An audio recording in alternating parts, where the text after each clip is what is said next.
존경하고 사랑하는 시청자 여러분, 그동안 평안하셨는지요? 여러분, 지금 뉴욕이 난리가 났습니다. 지금 오미크론 하위 변이 BA2.12.1이 지금 급속히 확산되고 있고, 지금 많은 한인 동포들이 지금 확진되어 가지고 지금 고통에 신음하고 있습니다. 제가 지난 3주 동안에 이렇게 많은 확진자가 짧은 시간에 증가되는 걸 보면서 마치 예전에 우리가 코로나가 처음 그 2020년도 그때 봄에 뉴욕을 타격을 했잖아요. 마치 그때를 보는 것 같은 느낌이 들고 해서 제가 그동안 유튜브 방학을 좀 길게 하고 있었죠. 그동안 환자 진료에 전념하느라고 제가 여러분들을 자주 찾아뵙지 못했는데 지금 상황이 너무 급박하게 돌아가고 있고 많은 분들이 이거 어떻게 치료를 해야 되냐, 이게 얼마나 위험한 것이냐, 이것에 대한 질문을 많이 하셔서 제가 현역에서 지금 이 오미크론 하위 변이인 BA2.12.1 확진자를 지금 제가 거의 100명 정도를 봤거든요.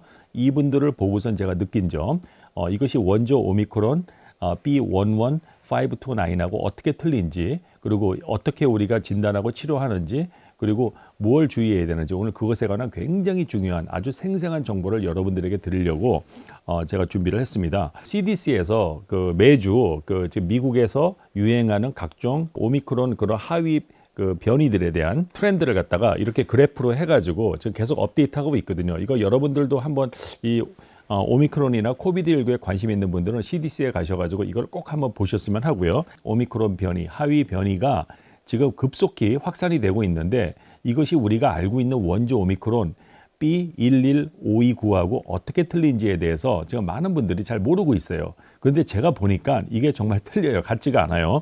자, 지금 뉴욕, 뉴저지, 푸에르토리코, 버진 아일랜드에서 급속히 확산 중인데 지금 오미크론이 어떻게 시작됐는지 우리 생각을 해봅시다. 자, 남아공에서 시작한 오미크론이 미국에 전파돼 가지고 작년 12월 초부터 올라가기 시작하다가 12월 말에 정점을 찍고, 여기 보시면은 12월 말부터 1월달, 2월달 아주 맹위를 떨쳤죠. 정말 코비드 확진자 숫자가 정말 경이적인 대유행을 기록을 했던 거 여러분들 기억하시죠? 그러고 나서 이제 한국에 오미크론이 상륙해가지고 또 한국이 난리가 났었죠. 이게 바로 이제 원조 오미크론 B11529가 이렇게 2월 달까지 맹위를 떨치다가 여기 핑크빛으로 BA2라고 하는 하위 변이가 이제 서서히 올라오기 시작했어요.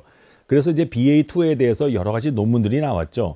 BA2가 이 오리지널 원조보다 좀 더 전파력이 좀 세고 항체를 백신으로 생긴 항체를 회피하는 능력이 조금 더 커졌다. 그러나 그렇게 뭐 위험한 건 아니다. 많은 사람들이 오미크론 생백신, 그냥 우스갯소리를 그러죠. 오미크론 감염을 그냥 오미크론 생백신 맞았다 생각하고 뭐 그렇게 뭐 증세가 심하지 않았고 대부분 상기도 감염, 뭐 콧물, 코막힘을 주 증세로 해서 야, 이렇게 오미크론이 순해졌고 많은 사람들에게 집단 면역을 형성할 수 있는 이런 기회를 제공했으니까 이제 팬데믹이 끝나고 곧 엔데믹이 될 것이다 라는 전문가들의 여러 가지 장밋빛 그런 예측들에 우리가 취해서 이제 방역에 관한 여러 가지 이제 제한 조건들을 우리가 해지하면서 우리가 위드 코로나로 아주 박차를 가했던 거죠. 그런 우리들의 이 노력과 기대에 찬물을 끼얹는 사태가 발생했으니, 자, 2월 달에 처음에 뉴욕에서 발견된, 자 보세요, 이 BA2.1.1이라고 하는 이 하위 변이가 있는데 이게 뭡니까? BA2의 그냥 자식이라고 보면 돼요. BA2 변이에서 뻗어나온 또 다른 하위 변이. 2월 달에 처음에 뉴욕시 보건국에서 이걸 발견을 했거든요. 그래서 제가 그냥 우스갯소리로 이거는 그냥 뉴욕 변이다. 근데 또 이렇게 말하면 또 뉴욕에 있는 분들이 기분 나빠하실지 모르니까 요즘 말 조심해야죠. 3월 달부터 이렇게 조금씩 올라가기 시작해. 근데 여러분 4월 달에 오니까 보세요. 갑자기 4월 달에 가니까 이 증가되는 속도를 보니까 이 주황색 보세요. 4월 달부터 이게 막 증가되기 시작하는 거야. 그러다가 지금 이게 5월 17일 이거 CDC에서 제가 최신 자료를 다운받았는데 보니까는 지금 뉴욕에서 신규 확진자의 거의 60% 이상이 지금 BA2.1.1으로 밝혀졌어요. BA1.1.529을 제치고 BA2가 이렇게 올라가다가 갑자기 BA2.1.1, 그러니까 BA2의 자식이라 할 수 있는 요 자식이 그냥 갑자기 이렇게 확 올라가가지고 BA2, 자기 부목격인 BA2 변이를 갖다 지금 밀쳐내고 우세종으로 되는 것이 거의 확실해요. 이건 제 주장이 아니고 CDC에서 이것이 앞으로 미국을 지배하는 우세종이 될 것이다 라는 그런 예측을 했고 거의 대부분의 전문가들이 이거에 동의를 하고 있어요.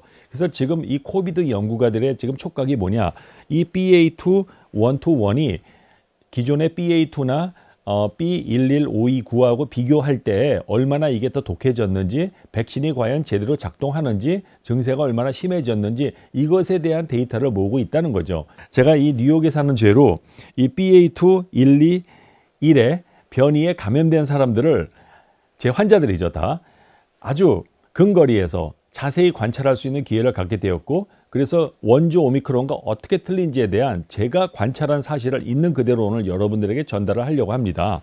자, 그래서 지금 아무튼 이 그래프를 통해서 여러분들이 한 가지 아실 것은 BA.2.121이 지금 BA.2 제치고 지금 뉴욕에서 급격히 확산 중인데 이게 지금 뉴욕뿐만 아니라 이 미국 전역 51개 주 전체에서 지금 25% 정도가 지금 이 하위 변이에 의한 감염이라고 좀 알려져 있습니다. 이게 제가 볼 때는 금방 50% 되고 이거 금방 이제 거의 뭐 90% 100% 되는 건 시간 문제인 것 같아요. 지금 이 속도가 굉장하거든요. 아마 다음 달 정도 되면 이게 거의 다 99%가 BA.2.121이 다미넌트 그 베리언트가 된다는 것은 지금 거의 기정사실인 것 같아요. 환자들의 증세가 제가 볼 때는 초기에 우리가 알았던 오미크론, 일명 우리가 오미크론 코감기라고 그랬잖아요. 코감기 증세하고는 비교가 안 되는 증세가 굉장히 심해졌는데 주 증세가 기관지염이에요. 심한 기침. 그러니까 사람들이 기침을 하게 되니까 어떻게 돼? 이게 더 잘 전파가 되는 거잖아요. 근데 가만히 보니까 진화론적으로 볼 때 오미크론이 진화되면서 심한 기침과 기관지염을 일으키는 게 콧물 감기 증세 일으키는 것보다 훨씬 낫죠. 왜?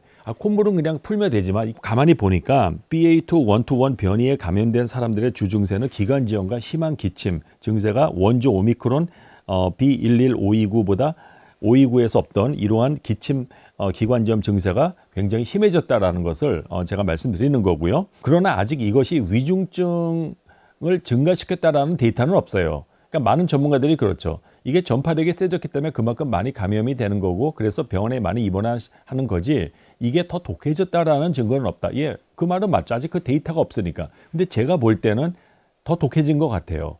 왜냐면 예전에 그 원조 오미크론이 주로 그 코막힘과 재채기, 콧물을 주 증세로 했다면 이거는 지금 심한 기침, 가래가 나온단 말이야. 그리고 흉통이 있어요.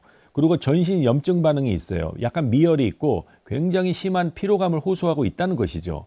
그래서 제가 볼 때는 확실히 원조 오미크론 B11529보다 BA.2.121이 더 저는 제가 볼 땐 증세적인 측면에서 볼 때는 더 심해졌다, 더 독해졌다라고 보는데 증세가 심해졌다 그래서 더 많이 죽거나 병원에 입원하는 건 아니다라는 생각이 들어요. 그거는 우리가 좀 더 지켜봐야 되는데 일본에서 나온 데이터를 보면 햄스터나 그 마우스를 이용한 데이터에 보면은 BA.2 변이가 원조 오미크론보다 심한 그 기관지염을 일으켰고 더 증식이 잘 된다라는 그 데이터가 있어요.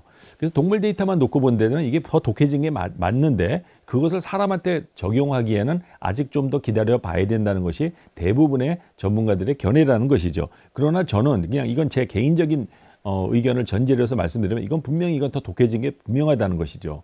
그래서 오미크론이 계속 진화가 되면서 더 순해져서 나중에는 일반 감기 수준으로 가야 된다는 것이 많은 방역학자들의 예측이었는데 이게 어떻게 된 건지 이번에 더 독해졌어요. 근데 그럼 진화론적인 그 이점이 뭐냐? 약간 좀 더 독해져서 뭐 사람을 죽게 하지는 않지만 더 기침을 많이 하게 하면은 이게 더 전파가 잘 되잖아요. 그래서 우리가 좀 더 많이 괴로움을 당하지만 그렇다고 많이 죽는 건 아니고 더 잘 전파하게 되게끔 이것이 그러니까 조금 더 독해진 거지. 보통 열흘 정도가 지나면 이제 PCR 테스트가 음성이 되는데 신종 그 하위 변이에 감염된 사람들의 특징을 보니까 마치 천식이나 만성 폐쇄성 폐질환 환자들처럼 그 기침이 계속 지속이 되고 가래가 나온다. 마치 그 담배 많이 피는 사람들이 가끔 뭐 독감이나 감기 걸리고 나면 만성 폐쇄성 폐질환이 혹은 천식이 악화되는 경우가 있잖아요. 그거하고 굉장히 유사한 그런 인상을 제가 받았어요. 그러면 어떤 분들이 걸렸는가? 이게 굉장히 중요합니다. 이 오미크론 하위 변이인 BA.2.12.1에 감염이 되었는지 제 환자들 약 한 100명 정도 제가 데이터를 가지고 제 나름대로 분석한 것을 여러분들과 오늘 공유하도록 하겠습니다. 지금 이 하위 변이에 감염된 제 환자의 70%가 다 65세 이상 노인이었다는 겁니다. 65세 이상 노인. 65세 이상 노인들이고 3차 접종을 하고 나서 3차 부스샷을 맞고 나서 6개월이 지난 노인들이 감염이 됐다는 거예요. 물론 제가 아까 4차를 맞고도 감염된 사람이 2명 노인이 있는데 이건 굉장히 특별 케이스이기 때문에 제가 좀 이따 말씀드릴 거고요. 그 다음으로 약 20%가 50세 이상인데 50세 이상 성인들 중에서 기저질환이 있는 사람들, 특히 대사증후군, 비만, 그리고 당뇨병, 고혈압, 그리고 우울증도 있어요. 우울증. 그리고 만성 폐질환 환자들, 천식이나 COPD, 만성 기관지염, 만성 폐쇄성 폐질환 이런 환자들이 3차 접종을 하고 6개월이 지났을 때 걸렸어요. 이분들이 걸렸고 그러면은 50세 이하는 있었어요. 젊은 층들이 있는데 한 약 10% 이내 있었는데 그분들의 특징은 거의 전원이 다 3차 접종을 안 맞은 사람들, 1차, 2차만 맞고 3차를 안 맞은 젊은이들이 일부 감염이 됐어요. 예. 그래서 이 하위 변이 BA2.12.1은 그 노인층에서 굉장히 급속히 확산이 될 것이고 노인들이 위험하다라는 것을 알 수가 있고 또 50세 이상 성인들 중에서도 기저질환이 있는 사람들이 특별히 위험하다라는 것을 알 수가 있습니다. 예. 그런데 이 중에서 특히 4차 접종을 하고도 감염된 분들이 있어서 제가 이 두 분 케이스를 따로 뽑았어요. 그 중에 한 분이 뭐냐? 73세 한인 남성인데 이분은 매일 담배를 피워요. 담배를 엄청나게 많이 피고 이분은 기저질환이 고지혈증이 있고 고혈압이 있고 폐기종이 있어요. 담배를 많이 피웠으니까 emphysema 폐기종이 왔고 또 뇌졸중이 있었고 또 최근에 불행히도 폐암 진단을 받았는데 폐암 또 4기였어요. 이분이 각혈을 해가지고 그래서 이분은 아무래도 하이 리스크니까 우리가 1차, 2차, 3차, 4차 다 맞았다고 그랬는데 최근에 오미크론 지금 제가 볼 때는 분명히 이거 BA2.12.1에 감염이 돼가지고 지금 중환자실에 있습니다. 지금 병원에서 덱사메타손, 렘데시비어 소위 말하는 지금 코비드19의 아주 명약이라고 하는 사망률을 대폭 줄인 완전히 검증된 렘데시비어, 덱사메타손 6mg 주는 게 지금 미국에서 완전히 스탠다드 케어거든요. 이게 완전 게임 체인저인데 이걸 주었는데도 급성 호흡 부전증이 악화가 돼서 지금 ICU에서 벤틸레이터 지금 서포트를 받고 있는데 제가 얼마 전에 그 ICU 주치의랑 통화를 했거든요. 아마 이번에 이분이 소생하기는 어려울 것 같다는 그런 인상을 받았어요. 오미크론에 걸려가지고 오미크론 하위 변이에 걸려서 제가 볼 때는 폐암으로 돌아가시기 전에 오미크론 때문에 돌아가시게 생긴 거죠. 예, 이런 환자가 한 분 있었고 그 다음에 또 4차 접종을 하고도 돌파 감염된 환자가 누구냐? 74세 한인 여성인데 이분은 심한 류마티스 관절염을 앓고 있었어요. 그래서 리툭산이라는 약이 있거든요. 여러분 혹시 그거 들어보셨어요? 리툭시메브라고 굉장히 강력한 면역 억제제인데 그거를 이제 주게 되면 우리 몸에 이제 B 그 임파 세포가 파괴가 돼요. 그거를 이제 그 치료를 맞았는데 4차 접종 후 코비드19에 감염이 됐는데 면역 자체가 굉장히 억제가 돼서 그런지 뭐 별로 뭐 염증 증세가 없어요. 약간의 기침 가래로 끝났고 이분은 완전히 완치가 됐어요. 그래서 제가 지금까지 본 사람 중에 4차 접종하고도 돌파 감염된 사람은 암 환자.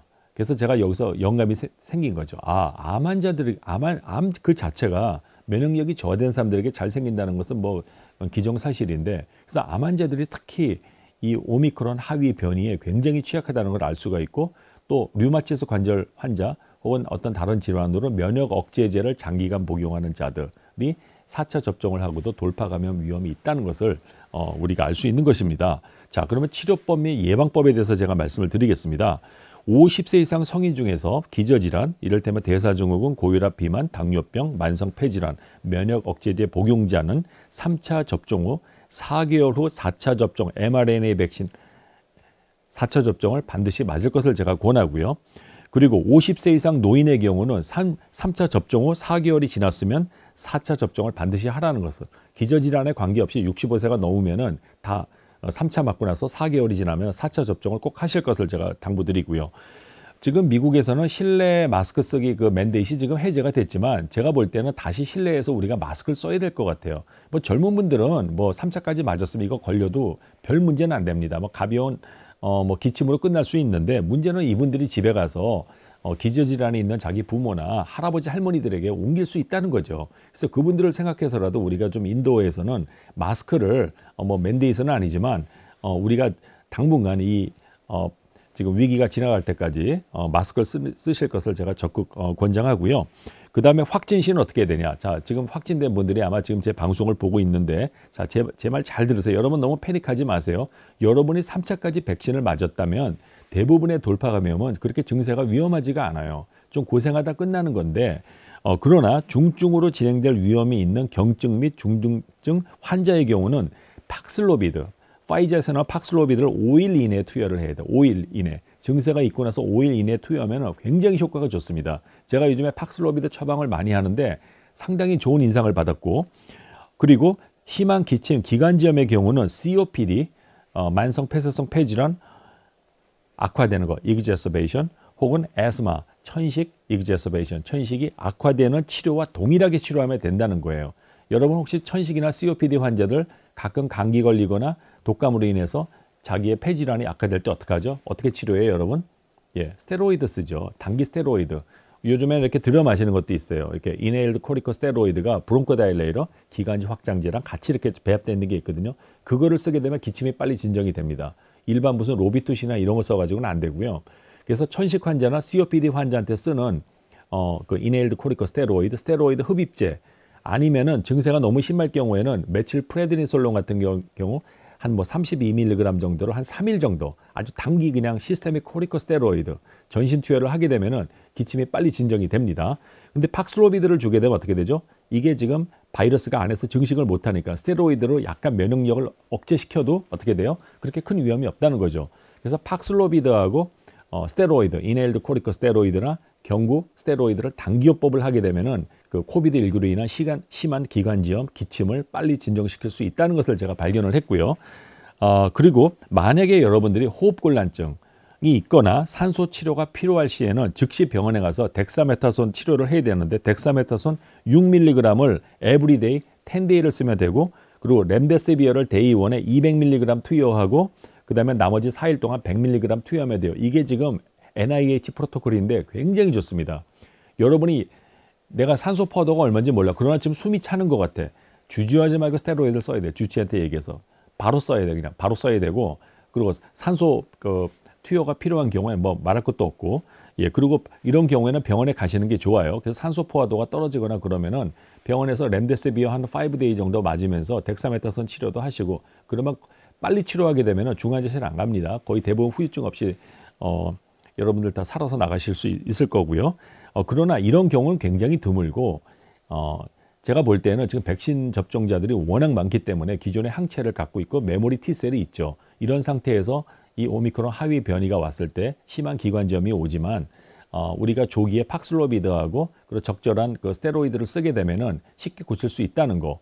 그리고 대부분 건강한 사람들은 뭐 확진이 돼도 뭐 3차까지 맞았으면 별다른 치료가 없어요. 뭐 타일레놀이나 아이부프로펜 혹은 디클로페낙. 제가 예전에 백신 부작용 강의할 때 저 같은 경우는 백신 맞고 나면 하도 염증 반응이 세가지고 디클로페낙 아니면 좀 백신을 못 맞거든요. 예, 디클로페낙 같은 거 단기 쓰면 돼요. 그러면 뭐 인후통이나 이런 거 금방 사라지고 여러분의 몸에 항체의 다양성이 더 커지는 기회가 되니까 뭐 그렇게 위험한 건 아닙니다. 그러나 아까 제가 얘기한 것처럼 4차 접종을 하고도 돌파 감염된 분들 특히 암 환자들 굉장히 조심하라는 겁니다. 4차까지 맞아도 위중증으로 갈 수 있다는 거고 그리고 리툭산 같은 그런 면역 억제제 장기 치료받는 분들 굉장히 조심하셔야 됩니다. 아직은 우리가 이 오미크론 하위 변이 여러분들이 생각하는 그런 감기 수준은 아니고요. 아직까지 우리가 굉장히 조심해야 되는데 지금은 뭐 백신 맞은 분들이 워낙 많고 미국 같은 경우는 오미크론 이후로 미국 국민의 60%가 지금 코비드19에 감염된 적이 있다고 지금 알려져 있거든요. 이 정도면은 이건 지금 우리가 집단 면역을 향해서 가고 있는 거죠. 그러나 바이러스는 가만히 있지 않습니다. 계속해서 변이해서 우리가 갖고 있는 항체를 자꾸 회피하려는 그런 쪽으로 지금 진화가 일어나고 있다는 거죠.